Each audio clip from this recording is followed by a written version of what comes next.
Hello, this is St Mary Magdalene Church, or as everybody calls it, Battlefield Church. Now, the fields right next to this church, behind me here, saw some of the bloodiest fighting England has ever seen up to that point in history, the Battle of Shrewsbury. Well, over 1,600 men perished that day, and the church is said to have been built over a burial pit containing some of the dead retrieved from the blood-soaked battlefields. In this video, I will take you through the lives of the main protagonists, the road to war for both sides, and we will look at the actual battle itself, including the first real arrow storm experienced by both sides' men-at-arms. We'll also look at the battle's aftermath and how this place behind me is closely associated with one of the battle's leaders.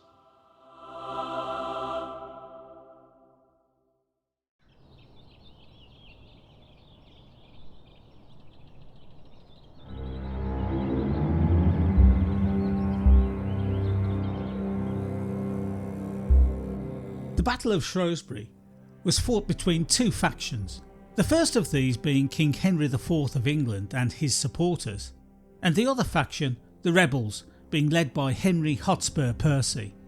Now, before we delve into the ins and outs of the battle itself, let's take a look at what brought the two warring parties together at this site just outside the Shropshire market town of Shrewsbury.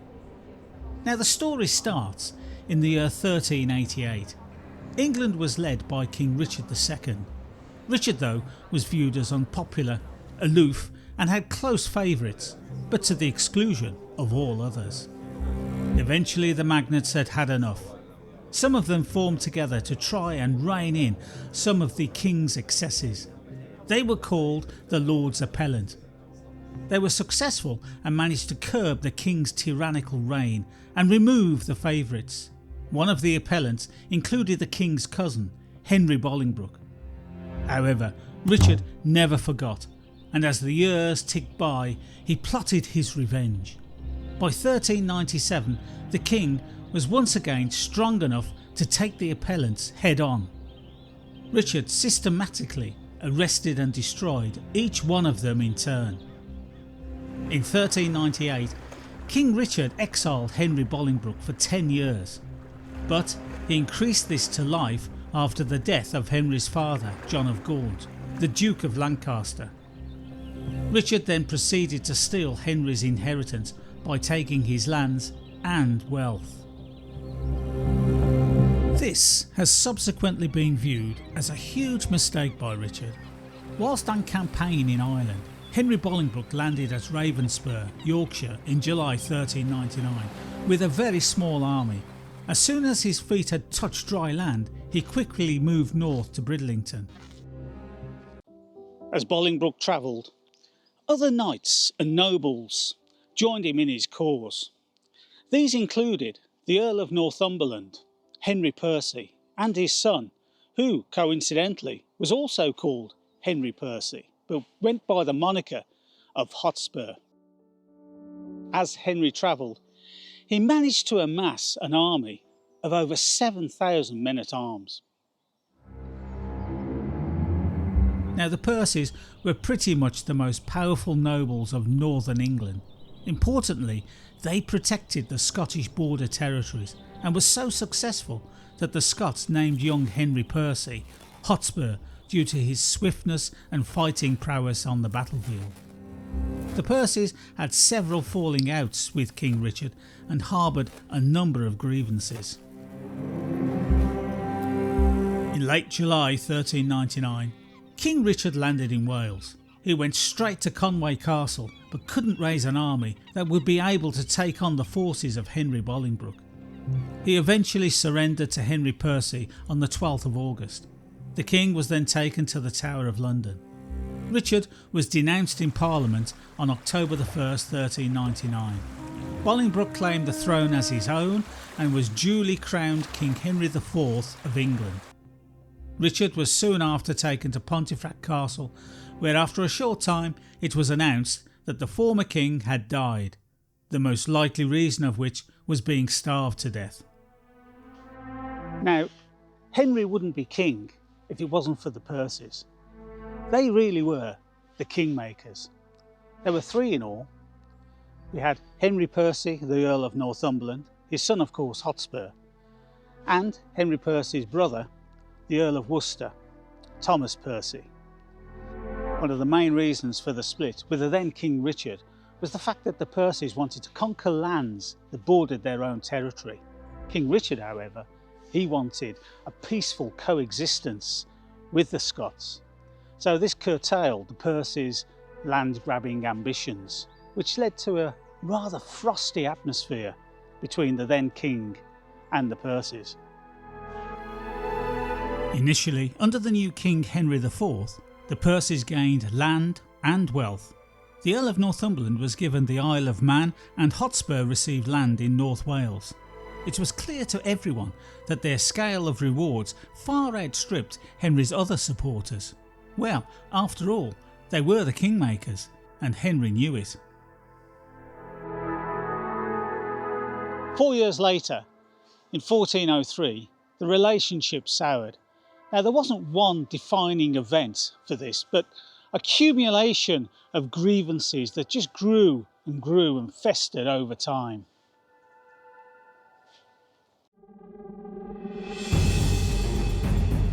Some of these grievances were financial. For instance, the Percys felt that money was owed to them by the king for expenses incurred in the defence of the border with Scotland.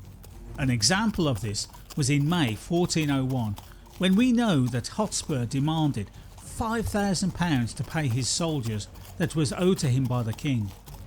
On one occasion, after yet another request, Henry replied, "I have no money and you will receive none." Safe to assume that the king and the Percys were no longer best mates.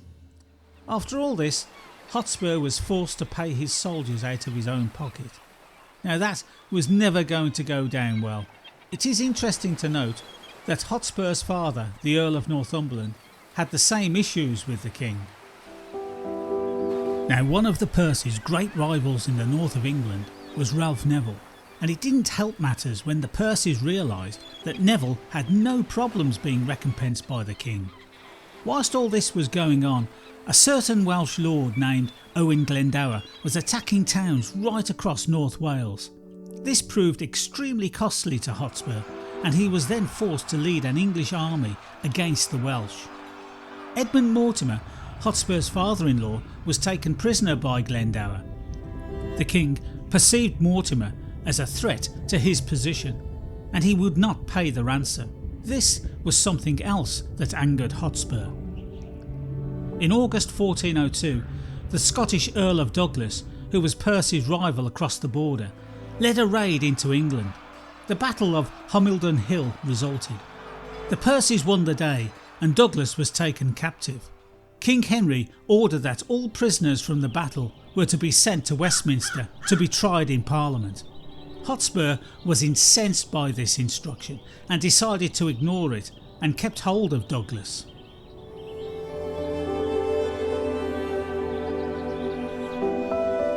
In the October of 1402, Parliament was called to discuss the Scottish captives. Douglas, of course, was absent. This obviously angered the king. Hotspur, though, visited Henry soon after this, but that conversation didn't help matters either. It started by Hotspur demanding the money he felt was owed by the king. Henry attempted to dismiss all this by being evasive. Hotspur then tried a different approach and lobbied the king for Edmund Mortimer's ransom. Of course, the king regarded Mortimer a traitor and apparently drew his dagger in anger. Hotspur then retorted, "Not here but in the field." Little did the king know it at the time, but this is when the seeds of rebellion were firmly planted in the young Percy's mind. For it was in the July of 1403 that Hotspur, whilst in Chester, announced the start of the revolt.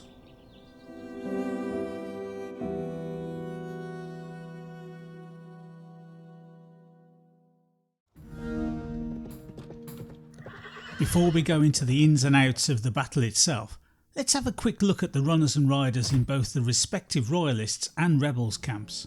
First the rebels, and of course we will start with the young Henry Hotspur Percy.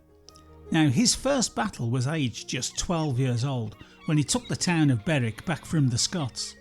Not only was he involved in the battle, but he actually led the assault. From that point onwards he was militarily active, especially against the Scots. This is when he earned the moniker Hotspur. In 1386 he was active in Calais, where the French had as much respect for his military skills as the Scots. So much so that he quickly became a chivalric hero to the people and commentators alike right across England. By his light did all the chivalry of England move to do brave acts. Hotspur's fighting abilities were not in question, nor for that matter his bravery. Some though had doubts about his abilities to command and make the right decisions in battle when it really mattered. He was also known to be hot-headed and impetuous.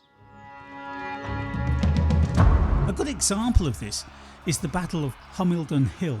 From the off he insisted on leading a cavalry charge up the hill full on into the enemy. It took much persuasion from his commanders that it would be best to make full use of his longbowmen first, so as to deplete the enemy's forces before any charge was made. This proved very astute, as when it came time to use the cavalry, there was very little left of the enemy, saving many of Hotspur's men. But these tactics were down to Hotspur's commanders rather than the man himself. Thomas Percy, the Earl of Worcester, was of course Hotspur's uncle. He was a vastly experienced campaigner who fought for the Black Prince during the 100 Years' War and both Kings Richard II and Henry IV. Previously though, he was well known for being extremely dependable and loyal, until he turned his back on Richard II to join Henry Bolingbroke in his rebellion. Family loyalty may have been a bigger pull than that of serving his then King Richard.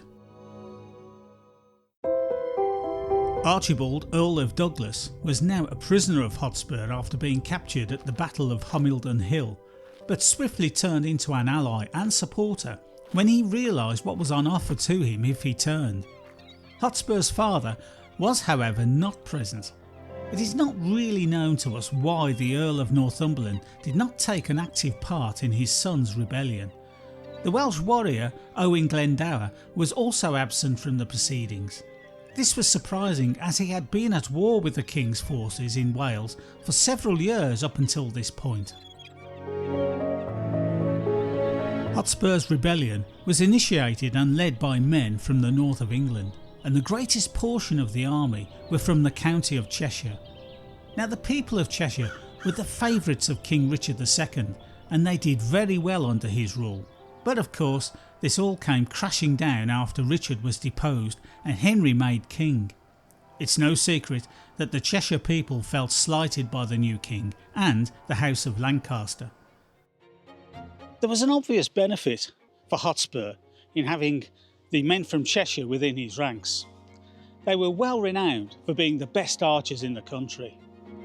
Their weapon of choice was the longbow, and they knew how to use it. As for the men from Cheshire, Hotspur provided them with a direct route to regaining some of the lost wealth, status and privileges that they enjoyed so much under the previous king, Richard. As Hotspur's army proceeded through Cheshire, his force grew exponentially.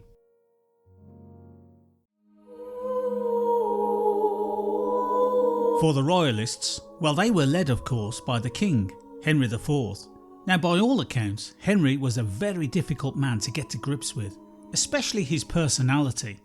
He is of course recognised by many as a great man, but getting to know him as a person is next to impossible. William Stubbs wrote, "There is scarcely one in the whole line of our kings, of whose personality it is so difficult to get a general idea." Many now have a high regard of Henry IV, other than being the father of the famous Henry V, of course. Henry's son was just 16 years old at the time of Hotspur's rebellion. Now, interestingly, he had already gained extensive military experience fighting Owen Glendower in Wales. During this time, he was actually stationed with Hotspur, learning all he could about the art of warfare. Edmund, Earl of Stafford, was a much valued and staunch supporter of Henry IV. He had been given the office of Constable of England before the battle. Also on the Royalist side was the Scot George Dunbar, Earl of March. He possessed an excellent military record and would prove a valuable asset to Henry, even though he was around 65 years of age.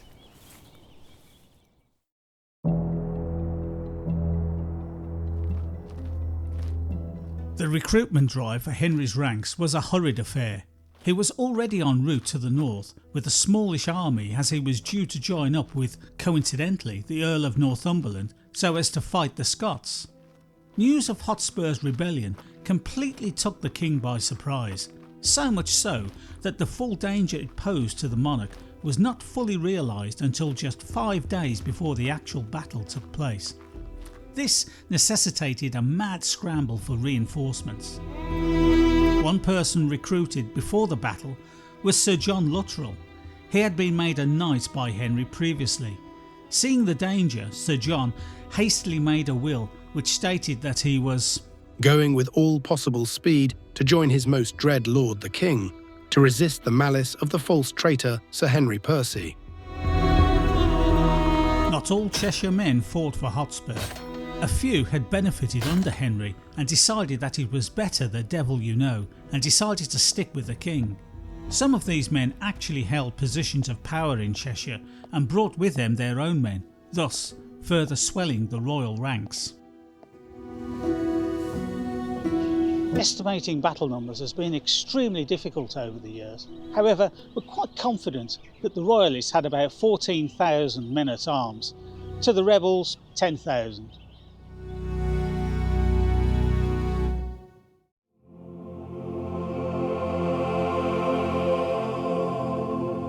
The Percys were the kingmakers.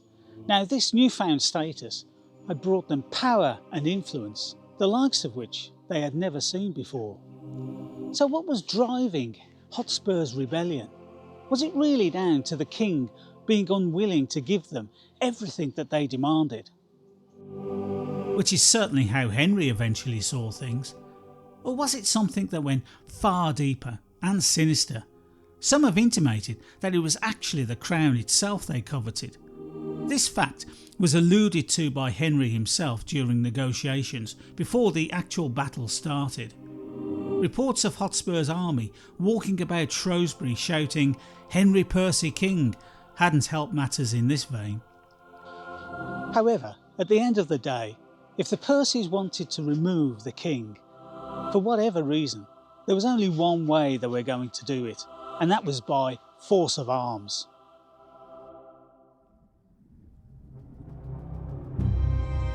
Up to this point in time, the Percys enjoyed a far stronger military pedigree than that of Henry's, but all of this was based on battles fought in the past, and this was very much the here and now. The Percys' past achievements in this vein may well have led them to believe that they were militarily superior to the force they were about to face. There is no denying, though, that the Percy revolt came completely out of the blue for Henry. He simply couldn't or wouldn't believe it at first.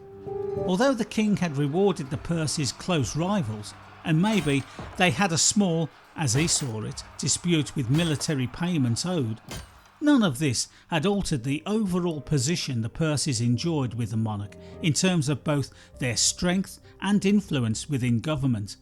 And to cap it all, the king still heavily relied on them to ensure protection of England's north and its borders. Hotspur's rebellion was now on the road.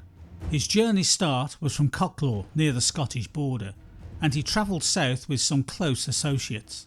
He purposefully travelled with a smallish group so as not to arouse suspicion as they traversed past the king's stronghold of Lancaster. However, once he had crossed the county border into Cheshire, he started heavily recruiting, knowing full well that he was on friendly soil. Hotspur reached the city of Chester on the 9th of July 1403. Hotspur at this point decided to let it be known that Richard II was alive and well. Now he wanted this message to be carried right across Cheshire. He also gave word that all able men were to meet at 6 AM on the 17th of July at Sandyway. Interestingly, he also intimated that the former King Richard II would also be there. Now this of course resulted in two things. Sure, it gave time for his rebellion to grow in size, but it also gave time for Henry to receive news of Hotspur's intentions and plan accordingly. Hotspur's objectives in the first respect paid off, as he was successful in recruiting a sizable army, one he was comfortable he could win the day with. But all of this led many within the rebellion's ranks to ask questions as to the whereabouts of Henry Percy Sr., the Earl of Northumberland, and why wasn't he standing shoulder to shoulder with his son? Some say that Northumberland did in fact intend to meet up with his son, but had to delay his departure due to illness. It has to be said though that there is no proof of this. Whatever the reason for Northumberland's absence, some in Hotspur's party were incensed, lambasting the Earl for failing his son foully without thought or reason. As the rebels met at Sandyway on July the 17th, there was one significant absentee that the good men of Cheshire were expecting to see: King Richard II. What they did see, however, was Hotspur wearing Richard's livery of the White Hart. Now, this had no effect on most of those that had turned up. They eagerly joined Hotspur's rebellion. However, there were some that had just gone along out of curiosity to see the former king. They were forcibly conscripted. Curiosity had obviously got the better of them. Hotspur immediately set out for Shrewsbury, by all accounts intending to meet up with the forces of Owen Glendower. If this were to happen, it could make all the difference to the rebels, as it would have swelled their ranks considerably, possibly even resulting in it being a game changer for their fortunes. Shrewsbury itself was a great choice for Hotspur. It possessed good bridges for his army to cross the River Severn, and it was a stronghold that could be protected on three sides naturally by the wide river. In early July 1403, King Henry on the other hand was already travelling north to join with Northumberland and Hotspur in his battle with the Scots. His plans after this were to travel to Wales to finally put down Glendower's revolt once and for all in person. On July the 12th, the royal party had reached Nottingham Castle. At this time, Hotspur was in Chester. The king was quickly brought up to speed with Hotspur's intentions. The wheels of battle were now in motion. It was now that the king took Hotspur's intentions seriously. He started by immediately preventing anyone leaving the country without his express permission, so as to prevent news of the rebellion reaching his enemies abroad. He was also adamant that he needed to prevent Hotspur and Glendower joining forces. He also insisted on accurate information as to the exact whereabouts of Hotspur, Glendower and Northumberland. On July the 16th, the king had reached Burton-upon-Trent. Now, it was at this time that he decided to send Hotspur a letter, a friendly letter, one trying to defuse the situation and attempting to come to some agreement with the rebel. But the envoy returned with no reply. But importantly, also at this time, the king was told that the Earl of Northumberland was still in the north and Glendower was still in South Wales. Hotspur was alone. On the 17th of July, Henry wrote to the Earl of Stafford to gather all the men he could muster and called for all the knights, squires and others from the Welsh borderlands to join the king to put down the rebellion. The king then wrote to the sheriffs of all the southeastern counties so as to put a stop to any sinister news that may have emanated from the Welsh borders in order to quell any unrest that may otherwise have transpired. The Royal Army then marched the remaining 30 miles to the outskirts of Shrewsbury Castle, arriving there on Friday the 20th of July. Meanwhile, Hotspur had already marched his army south and taken Shrewsbury probably on the 19th of July, the day before the arrival of Henry. Hotspur's uncle, Thomas Percy, the Earl of Worcester, who had up until this point been second in command and effective guardian to the King's son, Prince Henry, on the Welsh borders, had left his post and defected to his nephew Hotspur. Worcester took with him 5 knights, 96 esquires, and importantly 866 archers. According to Walsingham, he also stole money and treasures from Prince Henry to help pay for Hotspur's army. Some say that his intention was also to take Prince Henry captive, but those that remained loyal to the young prince never made this a practical reality. Now, the rebel army, who were ensconced in Shrewsbury Castle, were led to believe that the king's forces were some 50 miles away. So seeing the royal banners heading towards them was a real shock to Hotspur and his commanders, for they had barely any time to build strong defences at the castle. So the rebels moved north-west to the sleepy hamlet of Berwick to camp overnight. It was in Berwick that Hotspur left his favourite sword behind, and on the day of the battle, by all accounts, he went pale after being told that his trusted sword was still in Berwick. He then spoke to his servant with a sigh. My plough I see is reaching the end of the furrow, for it was told me by a seer, when I was yet in my own country, that I should verily die at Berwick. But, woe to me, the double meaning of the name has beguiled me. Upon reaching Shrewsbury, the king immediately turned east, crossed the River Severn, and ended up here, Ormond Abbey. Now, his men would have bivouacked in the fields and the grounds all around this place. The king, of course, would have had a far comfier evening behind the walls of this abbey.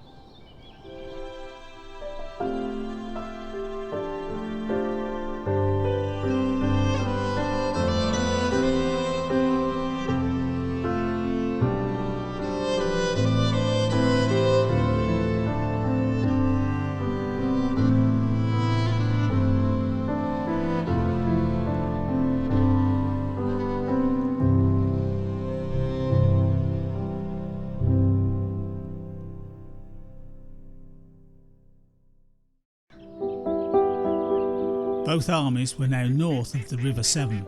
There was only 5 miles of open countryside that lay between them. It was at this point that Hotspur must have realised that reinforcements from Northumberland and Glendower were just simply not going to happen. They were on their own. The rebel army quickly set about making the most of their position. They needed to select the most favourable land for the upcoming battle, preferably situate themselves on some higher ground, and this they duly did. This is the battle site. Now, Hotspur arrived here first and took full advantage of the terrain by situating his men up there on the ridge.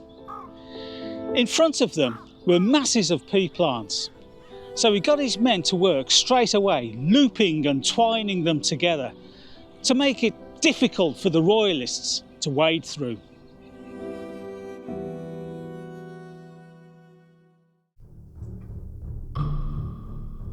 The rebels had the inferior numbers, and their morale must have been knocked sideways when they saw Henry's early arrival, so making full use of the battle terrain was imperative. There are differing accounts as to the formation of each army, but most accounts, as far as the men-at-arms were concerned, formed 3 distinctive battle units. For the Royals, the middle was commanded by the King, Prince Henry had the left group and Stafford the right.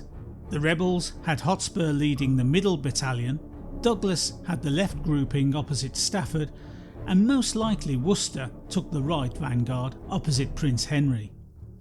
So many agree that the battle formations for each side pretty much followed tradition. However, when it came to the position of the archers, it appears that convention was completely disregarded. In previous battles such as Crécy, Poitiers, or even much later Agincourt in 1415, the archers were positioned alongside the men-at-arms out on the flanks. At Shrewsbury, however, it seems that the archers were positioned in triangular formations in front of the main bodies of men. Once the formation of the royal army was in place, Henry proceeded to bestow knighthoods whilst on the battlefield to several of his followers, one of these being Robert Gaushill. Today is indeed a special day. The King has bestowed unto me the greatest of honours. I shall be proud to give my all to protect my lord and help slay the traitor Percy. Both armies maintained a distance just far enough apart so arrows could not reach. Negotiations were then the order of the day. Envoys were used and they to and froed between the two armies for several hours. It's interesting to note that chroniclers of the day who were favourable to King Henry put the blame for the breakdown in negotiations firmly at the door of the rebels, and of course those favourable to Hotspur blamed the king. At the end of the day though, no breakthrough could be found. In fact, quite the opposite, with both sides becoming antagonistic with each other. Apparently, Henry then became angry and alleged as to Hotspur's true intentions. I confess that your wicked plan has been divulged, which, as long as I live, will never happen. Your purpose is to be crowned as King Henry Percy, or his son, by reason of his wife's right to inheritance.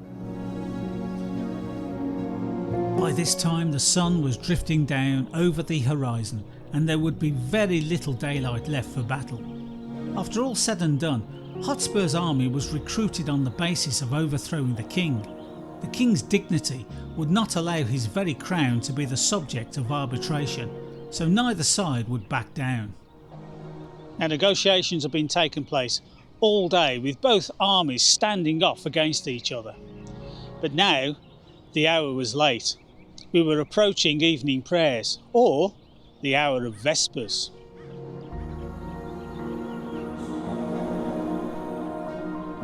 Having been hanging around all day, the men-at-arms of both sides were now eager to just get on with it. It was in the king's interests not to delay. After all, the next day was a Sunday, and absolutely no fighting was to take place on the holy day. This delay, of course, could have provided the opportunity for Hotspur to gain reinforcements. So no, as far as Henry was concerned, it had to be now. The battle was to last around 2 hours, just enough time to eke out the remaining available light. One chronicler recorded, "Never in the whole world was such a great host, thought to have been destroyed in battle in the space of 2 hours.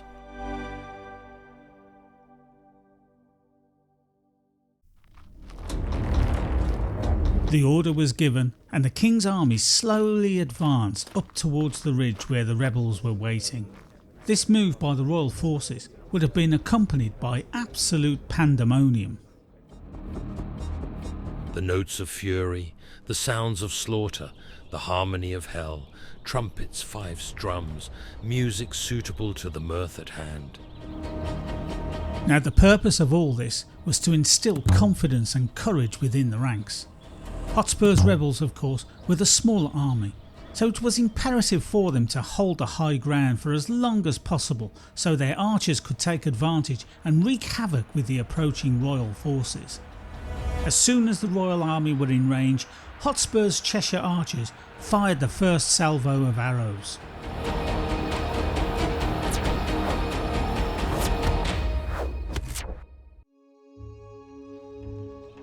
Now there would have been about 4,000 to 5,000 archers in each army.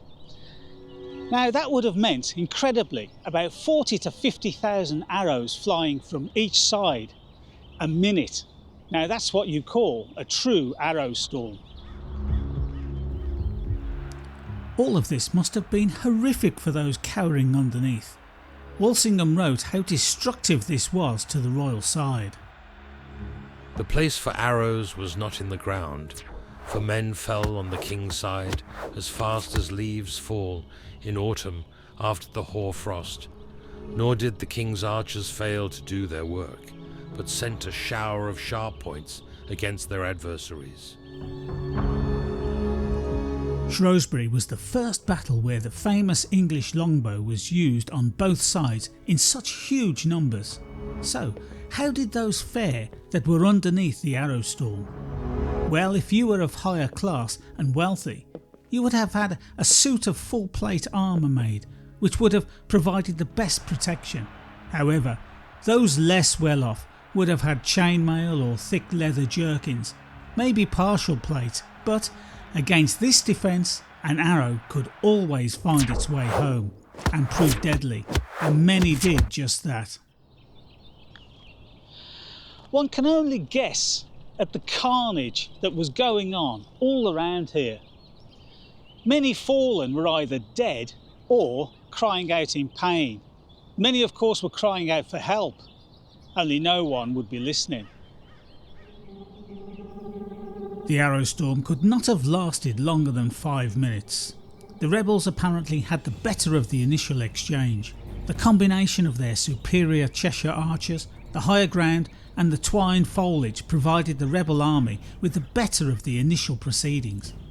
The initial rebel barrage had a huge effect on the royal right wing. As many as 4,000 fled from the arrow storm, thinking that the king simply could not have survived the onslaught, and headed back towards the royal baggage train. Here they raided the unprotected goods available.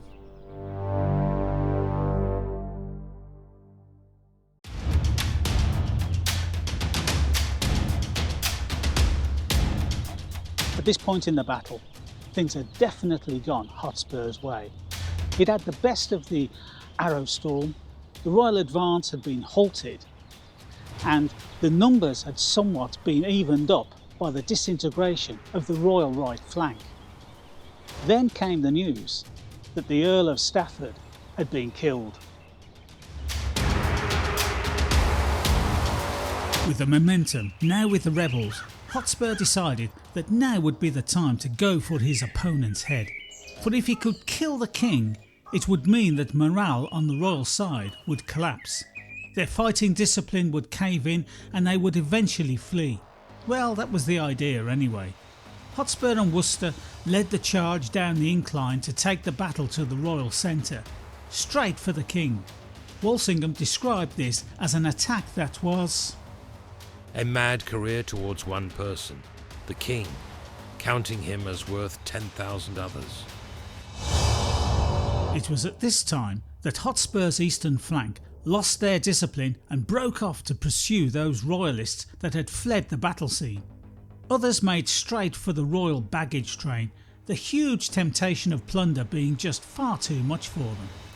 Such was the ferocity of the rebel attack at the royal centre.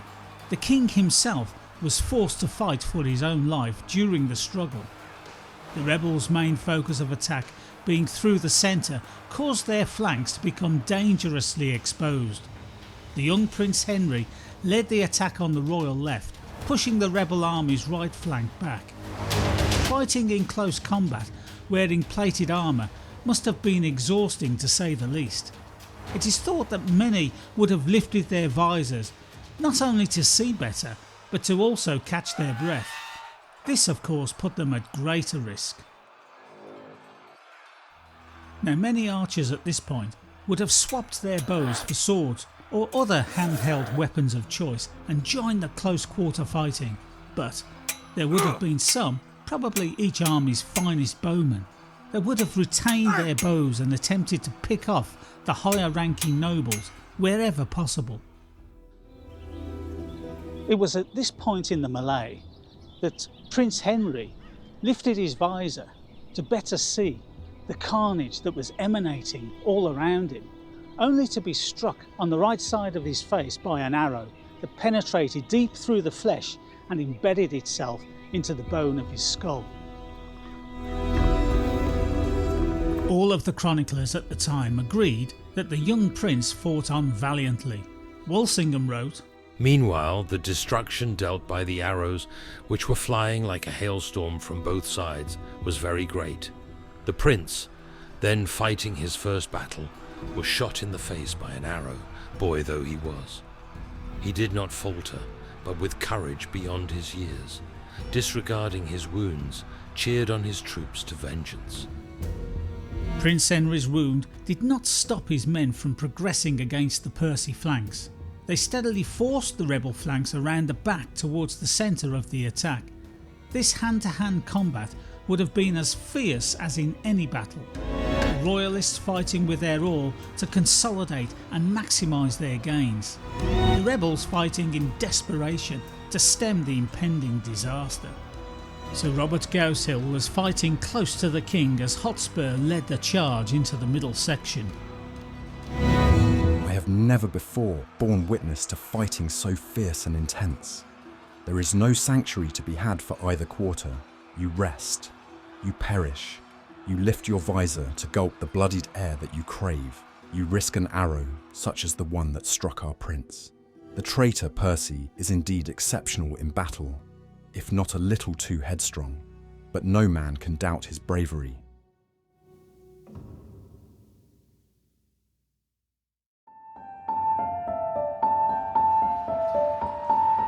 Because of the late hour, neither side had time to take short periods of rest, as in other battles. There simply wasn't the time for any of that. This really was a case of the survival of the fittest. The fighting around the king would of course have been the most vigorous and intense. This is where Hotspur and his men were aiming, to sever the head from the snake as they saw it. Bizarrely as it seems now, the king's position would have been advertised by the proximity of his banner, this proving to be a beacon for the rebels. In the end, it came down to the Earl of Dunbar to pull the king away from the ferocious fighting and off to a safer position.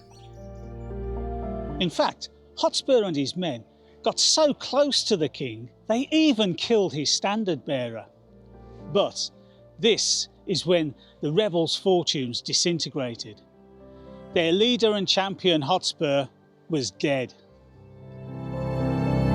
Some say that he lifted his visor to survey the battle and was hit in the face by an arrow. But a more plausible account is one where Hotspur, whilst fighting brilliantly, became detached from his own men and ventured too far into the clutches of the enemy and was surrounded by the Royalists and subsequently cut down. Hotspur's death spawned confusion in both armies. Walsingham recorded, Henry Percy was slain, by whose hand it is doubtful, nor were his soldiers aware of it, thinking that he had either seized the king's person or doubtless perished in the attempt. The confusion could have proven costly to Henry, as some of the rebels started shouting, "Henry Percy King." This would have spurred the rebels to fight on, endangering the king. It was then that the king led a chorus of "Henry Percy is dead," to no reply. Hotspur was indeed no more, and everybody knew it. There were cheers from the Royalists, and from the rebels, silence.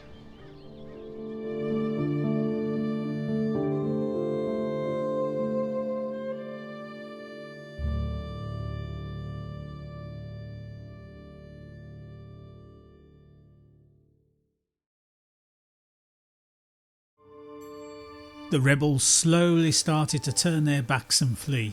The rout was about to begin. There was no need in taking prisoners in Royalists' eyes. These were traitors and were deserving of only one outcome. But Lady Luck was looking down on the rebel army. It was now dark, and this prevented the royal side from mounting a pursuit of any meaningful purpose with proper organisation. The confusion on the ground was summed up well by Walsingham. Very many of the combatants on both sides struggled with such obstinacy that when night came on they did not know which side had won, and they sank down in all directions, a chance medley of weary, wounded, bruised and bleeding men. The king, perhaps now looking to the future, repeatedly shouted an order: "Do not kill any more of my people." Many of the rebels trudged back north along the Whitchurch Road and onwards towards Chester. Of course, there were those of a more ghoulish nature who remained intent on stripping the bodies of the fallen. One can only imagine the cries of the dying and wounded emanating out of the darkness, with these chilling sounds drifting in the cool, dank, bloodied air.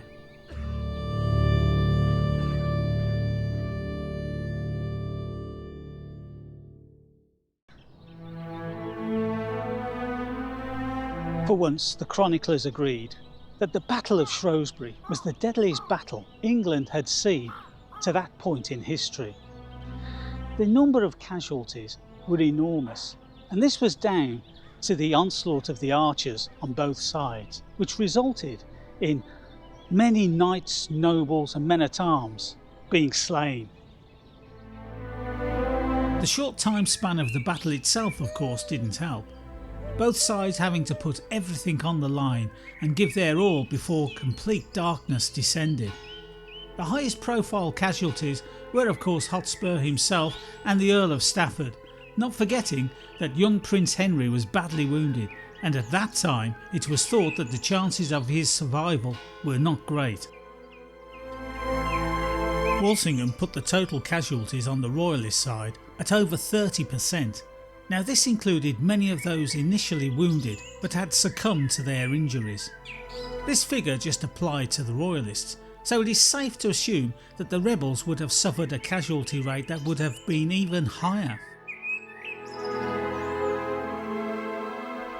Hotspur's corpse was shown to the king, who by some accounts shed a tear at its sight. Initially, Percy's body was given a Christian burial, but Henry quickly had him dug up and displayed in the city's marketplace so as to quell the rumours of his survival that were now doing the rounds. After a couple of days, Hotspur's body was beheaded and quartered, each quarter being sent to the 4 furthest parts of the kingdom. His head was sent to York, where, following custom, was hung on the city's Micklegate Bar. And what of the other rebel commanders? Well, Thomas Percy was captured on the battlefield with the other high-ranking rebels that were still alive. The Earl of Douglas attempted to escape, but according to one chronicler, he fell down some rocks, losing a testicle in the process, and was swiftly captured. Not a good day for Douglas. On the positive side, however, Douglas was a foreigner and therefore not a subject of the English crown. In fact, Walsingham went as far as to heap praise on his fighting performance, so much so that he penned, "If the other rebels had fought like Douglas, disaster could well have befallen the English nation." He was allowed eventually to live in his native Scotland. Thomas Percy, along with 2 other rebel leaders, was summarily tried, found guilty and executed in fast order. After a few months, Hotspur's remains were sent to his wife Elizabeth Mortimer for burial.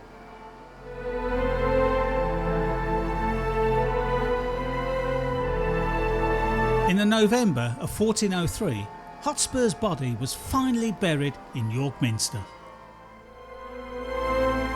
And what of the newly appointed knight, Sir Robert Gausil? Well, during the latter stage of the battle, he sustained a number of wounds and had to retire from the proceedings. He managed to make his way to a hedgerow and lay there, listening to the chaos happening in front of him. Great joy! I can hear the cries of Percy is dead. Our Lord the King is safe and well. I see the traitors fleeing for their lives. A momentous day to be sure. It was at this point in the gloom of the evening that Sir Robert's trusted servant came across his master's injured body by recognising the heraldic badges still visible on his dented armour.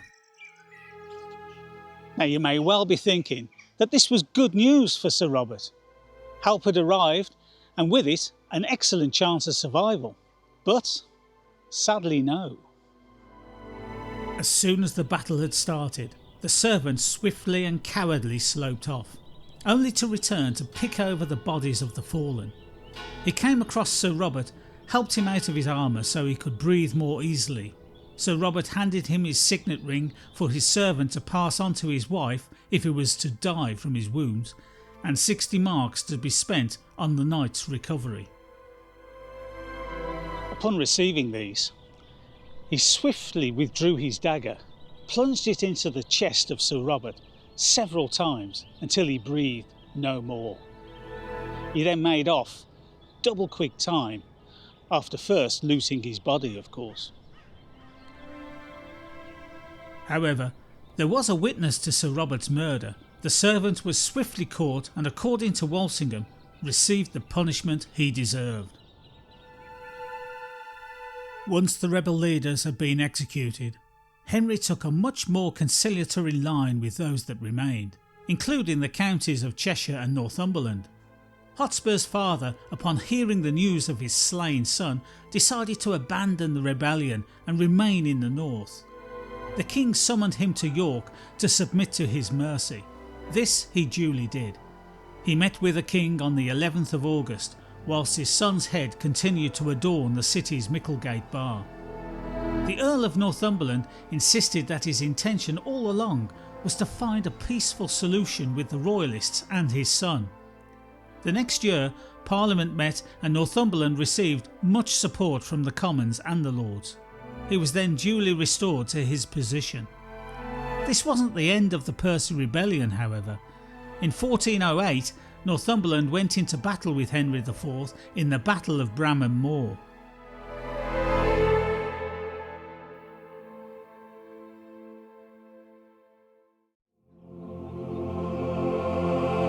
So the Battle of Shrewsbury finally laid to rest the ghost of Richard II, which had haunted Henry IV since his coronation. So what of the young Prince Henry and his life-threatening injury? Well, after a few days, the royal physician performed what can only be described as a medical miracle for early 15th century medicine.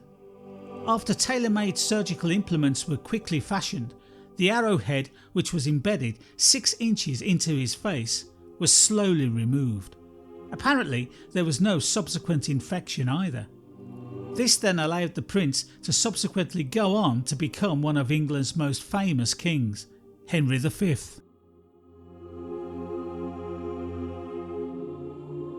Now that brings us all the way back to Hotspur, who was of course immortalised in Shakespeare's play Henry IV Part 1. Now the Bard of Avon's version of events somewhat differs to reality, but it's a good story nonetheless. But that's not the end of Hotspur's legacy. Follow me.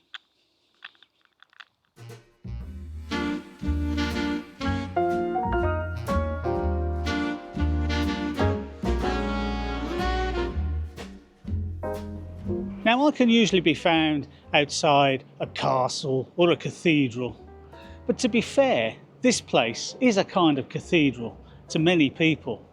It's the home of an English football team, Tottenham Hotspur, and the clue is in the name. Over the following centuries, some of Hotspur's descendants gravitated to North London, so Hotspur's name was already synonymous with the area. In 1882, the Hotspur Football Club was formed as players from the local cricket club wanted a sport to play during the winter. Over the years, their support base grew and they also changed their name to Tottenham Hotspur.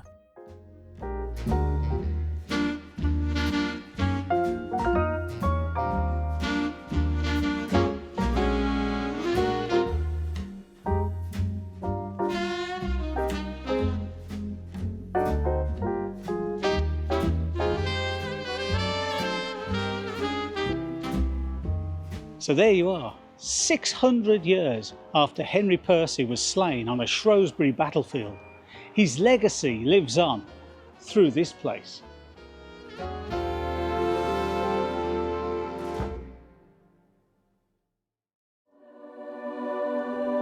Well, on that sobering note, I would like to thank you for watching this video, and please hit the like button if you have found it enlightening, and please do consider subscribing if you would like to see more content such as this. Also, feel free to leave a comment. I'd particularly like to know your thoughts on both Hotspur and Henry IV. If you fancy a trip through the lives of other famous people and events, please do click on one of the other productions shown above. So once again, thanks for watching and I really hope to see you next time. Bye for now.